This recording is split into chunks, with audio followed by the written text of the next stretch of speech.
C'est malheureusement le risque que nous courons.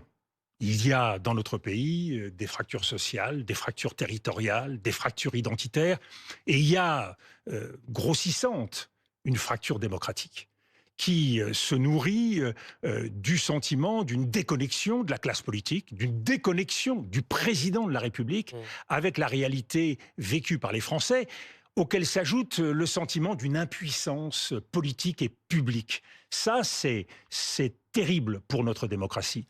Et à cela s'ajoutent des risques immédiats auxquels nous devons faire face. Et c'est en ça qu'il y a urgence. Il y a un risque politique de blocage, nous le voyons bien. Cela fait des mois et des mois Ouais. qu'un gouvernement s'essaye et les choses n'ont pas progressé. Il y a un risque financier.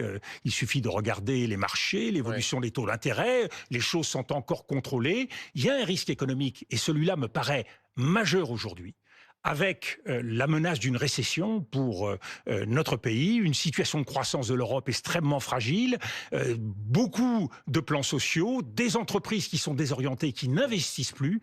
Donc nous voyons bien qu'il y a urgence à agir face à ce malheur français. Eh bien, il y a un devoir français qui est celui de créer les conditions du sursaut. Mais dans un instant, je vous interrogerai sur les clés que vous proposez pour sortir de ce blocage.